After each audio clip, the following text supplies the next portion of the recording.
अब बात करते हैं दिल्ली की राजनीति की। जल बोर्ड घोटाले के केस में गिरफ्तार आम आदमी पार्टी के नेता सत्येंद्र जैन को आज कोर्ट ने 14 दिन की जुडिशियल कस्टडी में भेज दिया। उनके साथ जो बाकी 4 आरोपी हैं, उदित प्रकाश राय, नागेंद्र यादव, राजा कुमार और पंकज वोरा, इन चारों को भी जुडिशियल कस्टडी में भेज दिया गया। इस मामले के एक और आरोपी अंकित श्रीवास्तव को 2 दिन की पुलिस रिमांड पर लिया गया है। सत्येंद्र जैन समेत सभी 6 आरोपियों को एंटी करप्शन ब्यूरो ने कल रात अरेस्ट किया था। आज राउज एवेन्यू कोर्ट में सुनवाई के दौरान सत्येंद्र जैन के वकील ने कहा कि यह केस 10 मई 2024 को दर्ज किया गया था। इसके 27 महीने बाद सत्येंद्र जैन को पहली बार पूछताछ के लिए बुलाया गया और कल जब वो दोबारा एंटी करप्शन ब्यूरो के ऑफिस में गए तो उन्हें बिना कारण बताए अरेस्ट कर लिया गया।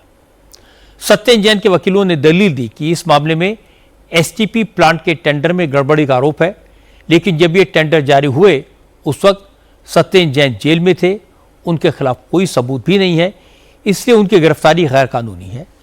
लेकिन एंटी करप्शन ब्यूरो ने दावा किया कि इस मामले में सत्येंद्र जैन को 1,95,00,000 रुपए की रिश्वत मिलने की जानकारी मिली है। इसमें से 75 लाख रुपए हवाला नेटवर्क के जरिए दिए जाने का सबूत है। इसलिए आगे की जांच के लिए उन्हें अरेस्ट करना पड़ा। दोनों पक्षों की दलील सुनने के बाद कोर्ट ने सत्येंद्र जैन समेत 5 आरोपियों को 3 सितंबर तक के लिए जुडिशियल कस्टडी में भेज दिया। हालांकि सभी आरोपियों ने तुरंत जमानत की अर्जी भी लगा दी। अब इन सब की बेल पिटीशन पर 3 सितंबर को सुनवाई होगी।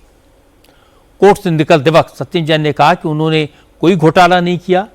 पंजाब में चुनाव आने वाले हैं, इसलिए उन्हें फर्जी आरोप लगाकर गिरफ्तार किया गया।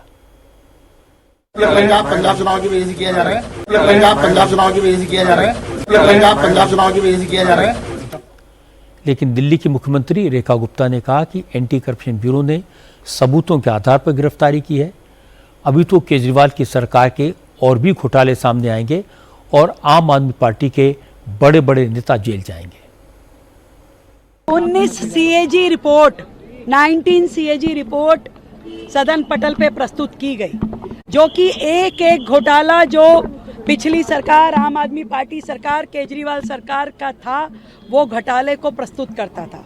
सब सीएजी रिपोर्टों पे कार्रवाई चल रही है, एजेंसीज अपना काम कर रहे हैं और जो बीज बोए हैं वो तो सामने आएंगे ही। तो सत्येंद्र जैन उस नाते से, जो उन्होंने स्कैम किया था जल बोर्ड का, उसके नाते से जेल गए हैं और कार्रवाई चल रही है और एजेंसीज काम कर रही है। एंटी करप्शन ब्यूरो ने सत्येंद्र जैन के खिलाफ जो केस फाइल किया है, ये ईडी की जांच पर आधारित है। ईडी ने 7 नवंबर 2025 को अपनी जांच में जो जानकारी सामने आई थी वो दिल्ली सरकार को भेजी और इससे रिलेटेड सारे डॉक्यूमेंट भी मई 2026 में एंटी करप्शन ब्यूरो को सौंप दिए। ईडी ने अपनी शिकायत में कहा कि एक कंपनी ईईपीएल को टेंडर दिलवाने के लिए शर्तों में बदलाव किया गया और इस बात के सबूत हैं कि शर्तों में बदलाव का सीधा फायदा ईईपीएल को मिला और इसी के जरिए कमीशन के रूप में लेन देन हुआ।